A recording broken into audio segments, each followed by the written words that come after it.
চহৰীয়া গাঁও আদৰ্শ মাধ্যমিক বিদ্যালয়লৈ সুনাম কঢ়িয়াই আনিলে মাহমুদা বেগমে। হাইস্কুল শিক্ষান্ত পৰীক্ষাৰ ফলাফলেৰে উজ্জ্বলিল চহৰীয়া গাঁও আদৰ্শ মাধ্যমিক বিদ্যালয়। 5টা বিষয়ত লেটাৰসহ 82% নম্বৰ কঢ়িয়াই আনিলে মধ্যবিত্ত ঘৰৰ ছাত্ৰী মাহমুদা বেগমে। চহৰীয়া গাঁও আদৰ্শ মাধ্যমিক বিদ্যালয়ৰ ফলাফলে গৌৰৱ কঢ়িয়াই আনিলে সমগ্ৰ অঞ্চলটোলৈ। সদ্য ঘোষিত হাইস্কুল শিক্ষান্ত পৰীক্ষাত 98% ফলাফল দেখুৱালে চহৰীয়া গাঁও আদৰ্শ মাধ্যমিক বিদ্যালয়ে। মধ্যবিত্ত ঘৰৰ ছাত্ৰ ছাত্ৰীৰ এজনে ডিষ্টিংশ্যন, 2জনে ষ্টাৰ আৰু 18জনে প্ৰথম বিভাগ, 54জনে দ্বিতীয় বিভাগ আৰু বাকী কেইজনে তৃতীয় বিভাগত উত্তীৰ্ণ হৈ গৌৰৱ কঢ়িয়াই আনিলে এইখন চৰকাৰী বিদ্যালয়ে। বিদ্যালয়লৈ সুফলাফল অৰ্জন কৰি অনা মাহমুদা বেগমক বিদ্যালয়ৰ তৰফৰ পৰা জনালে সম্বৰ্ধনা। তদুপৰিও অনাগত দিনত বিদ্যালয় কৰ্তৃপক্ষই ছাত্ৰ ছাত্ৰীৰ দ্বাৰা আৰু অধিক ভাল ফলাফল দেখুৱাবলৈ সক্ষম হ'ব বুলিও মত প্ৰকাশ কৰে।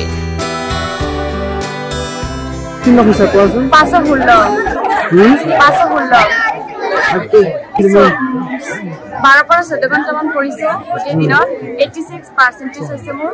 মই হলে ভাবিছিলো যে 10 বা ডিষ্টিংশ্যন পাবলৈ, মই ডিষ্টিংশ্যন পাইছো। আগলৈ আৰু ভাল ৰিজাল্ট কৰিম বুলি ভাবিছো। মই চেষ্টা কৰি যাম আৰু ভাল ৰিজাল্ট কৰিবলৈ।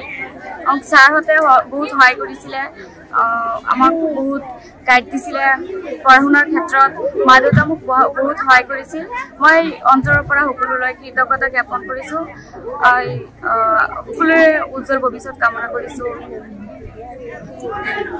ভালেই পাইছোঁ। আমাৰ পিছপৰা অঞ্চলৰ শিক্ষানুষ্ঠান জানি চৰকাৰী অনুষ্ঠান, ইয়াতে আমাৰ ছাৰ বাইদেউসকলে যথেষ্ট পৰিশ্ৰম কৰে আৰু তাৰ বিনিময়ত এই 2024 ৰিজাল্টটোত আমি যথেষ্ট আনন্দিত হৈছোঁ। আমাৰ ছোৱালী মাহমুদা বেগম তাই ডিষ্টিংশ্যন পাবলৈ সক্ষম হৈছে। প্ৰায় গোটেইকেইটা ছাবজেক্টত লেটাৰী পাইছে।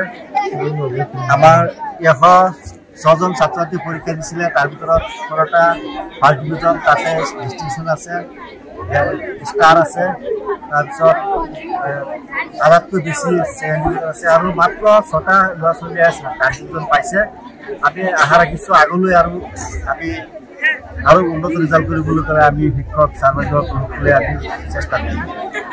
আৰু ধন্যবাদ জনাইছোঁ সকলো শিক্ষক ছাত্ৰ ছাত্ৰী হৈ, আৰু তেওঁ যেন ভৱিষ্যত আৰু আগুৱাই যাব পাৰে, জীৱনত কিবা এটা হৈ এই অঞ্চলৰ সুনাম কঢ়িয়াই দিব। সংবাদ মাধ্যমৰ স্বাগতম জনাইছোঁ।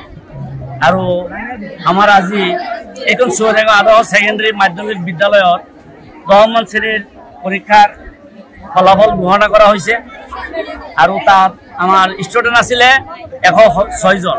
তাৰ ভিতৰত প্ৰথম স্থান পাইছিলে এজনে পাইছিলে ডিষ্টিংশ্যন আৰু 18জনে পাইছিলে ফাৰ্ষ্ট ডিভিজন আৰু ছেকেণ্ড ডিভিজনে পাইছিলে 54জন ছেকেণ্ড ডিভিজন পাইছিলে। মই ইয়াতে অন্য একো কথা নকওঁ। আমাৰ যিজনী ছোৱালী মাহমুদা, এইজনী ছোৱালী আমি আশা কৰিছিলোঁ যে তাই ষ্টেণ্ড কৰিব, অসমত এটা পজিশ্যন লৈ আহিব।